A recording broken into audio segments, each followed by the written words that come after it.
നെടുങ്കണ്ടത്തെ നടുക്കിയ ഇരട്ടക്കൊലപാതകത്തിൽ അമ്മയെയും ജ്യേഷ്ഠനെയും കൊന്നുതള്ളിയ സജി തോമസ് എന്ന സൈക്കോ കൊലയാളി പിടിയിലായതോടെ അഴിഞ്ഞുവീഴുന്നത് ഒരു കുടുംബത്തിലെ ദുരൂഹതകളുടെ കെട്ടഴിയാത്ത കഥകളാണ്. സ്വന്തം ചോരയെ തന്നെ ഇല്ലാതാക്കിയ ഇളയ മകൻ സജി ഇപ്പോൾ പോലീസ് കസ്റ്റഡിയിലിരിക്കെ 6 വർഷം മുൻപ് കാണാതായ പാസ്റ്റർ മാത്യു തോമസിന്റെ തിരോധാനത്തിലും അന്വേഷണം ഊർജിതമാക്കിയിരിക്കുകയാണ് പോലീസ്.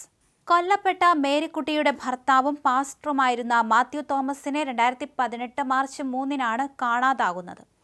ഭിന്നശേഷിക്കാരിയായ മകൾ ജിജിയുടെ ചികിത്സയ്ക്കായി കട്ടപ്പന വെള്ളയാംകുടിയിലേക്ക് പോകുന്നുവെന്ന് പറഞ്ഞാണ് അദ്ദേഹം വീട്ടിൽ നിന്നിറങ്ങിയത്. എന്നാൽ പിന്നീട് അദ്ദേഹം തിരിച്ചെത്തിയില്ല. മൂത്ത മകൻ റെജിയുടെ പരാതിയിൽ പോലീസ് കേസെടുത്തിരുന്നുവെങ്കിലും നെടുങ്കണ്ടം ബസ് സ്റ്റാൻഡിൽ ഇദ്ദേഹത്തെ കണ്ടുവെന്ന ചില മൊഴികൾക്കപ്പുറം അന്വേഷണം എങ്ങുമെത്തിയില്ല. CCTV ദൃശ്യങ്ങൾ പോലും അന്ന് പോലീസിനെ തുണച്ചിരുന്നില്ല.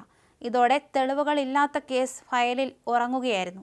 മേരിക്കുട്ടിയെയും റെജിയെയും സജി കൊലപ്പെടുത്തിയെന്ന് ഉറപ്പായതോടെയാണ് നാട്ടുകാരും ബന്ധുക്കളും പഴയ തിരോധാനം വീണ്ടും ചർച്ചയാക്കുന്നത്.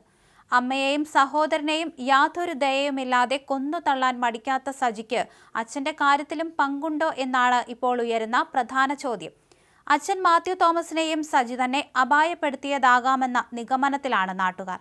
നിലവിൽ റിമാൻഡിൽ കഴിയുന്ന പ്രതി സജിയെ പോലീസ് ഉടൻ തന്നെ കസ്റ്റഡിയിൽ വാങ്ങും. കൃത്യമായ പ്ലാനിങ്ങിലൂടെ കൊലപാതകങ്ങൾ നടത്തിയ സജിയെ വിശദമായി ചോദ്യം ചെയ്യുന്നതോടെ പാസ്റ്റർ മാത്യുവിന്റെ തിരോധാനത്തിലെ ചുരുളഴിയുമെന്നാണ് പോലീസ് കരുതുന്നത്. അച്ഛനെ വകവരുത്തിയ ശേഷം ആ മൃതദേഹവും എവിടെയെങ്കിലും ഒളിപ്പിച്ചോ എന്ന കാര്യത്തിൽ ഇടുക്കി പോലീസ് അന്വേഷണം വ്യാപിപ്പിച്ചു കഴിഞ്ഞു. നെടുങ്കണ്ടത്തെ ഈ ഇരട്ടക്കൊലപാതകം ഒരു കൂട്ടക്കൊലപാതകമായി മാറുമോ എന്ന ഭീതിയിലാണ് ഇടുക്കി മലയോര മേഖല. സജിയുടെ ഓരോ മൊഴികൾക്കും പിന്നാലെ പോകുന്ന അന്വേഷണ സംഘം ഈ കുടുംബത്തിലെ ദുരൂഹ മരണങ്ങളുടെയും തിരോധാനങ്ങളുടെയും മുഴുവൻ സത്യവും പുറത്തു കൊണ്ടുവരുവാനുള്ള നീക്കത്തിലാണ്.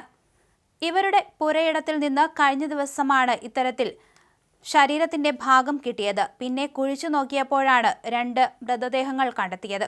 മൂത്ത മകൾ അമ്മയെയും സഹോദരനെയും കാണാനില്ലെന്ന് കാണിച്ച് പരാതി നൽകിയിരുന്നു. തുടർന്ന് നടത്തിയ അന്വേഷണത്തിലാണ് ഇത്തരത്തിൽ മൃതദേഹാവശിഷ്ടങ്ങൾ കണ്ടെത്തിയതും അത് സജിയിലേക്ക് എത്തിയതും. പോലീസ് എത്തുന്ന സമയത്ത് സജി ഇവിടെ ഉണ്ടായിരുന്നു. ഭാഗമെടുത്ത് പോകുന്ന ഒരു രീതിയിലായിരുന്നു സജി നിന്നത്. പിന്നീട് പോലീസ് എത്തിയപ്പോൾ സജി ഇവിടെ ഉണ്ടായിരുന്നില്ല. ഒടുവിൽ അന്വേഷിച്ച് എത്തിയപ്പോൾ ബാഗ് മാത്രമായിരുന്നു കണ്ടെത്തിയത്. പിന്നീട് പിറ്റേ ദിവസം ഇയാൾ കാട്ടിൽ നിന്ന് പുറത്തേക്ക് ഇറങ്ങുകയായിരുന്നു. ആ സമയത്താണ് പോലീസ് പിടികൂടിയത്. അമ്മയും സഹോദരനും എവിടെയെന്ന് ബന്ധുക്കളും നാട്ടുകാരും ഒക്കെ സജിയോട് ചോദിക്കുമ്പോഴും അവർ അടുത്ത വീട്ടിൽ പോയി അല്ലെങ്കിൽ മറ്റ് ബന്ധുവീടുകളിൽ പോയി എന്നായിരുന്നു സജി മറുപടി പറഞ്ഞുകൊണ്ടിരിക്കുന്നത്. ഇതൊക്കെ തന്നെ നാട്ടുകാർക്ക് സംശയം ജനിപ്പിക്കാൻ കാരണമായിരുന്നു.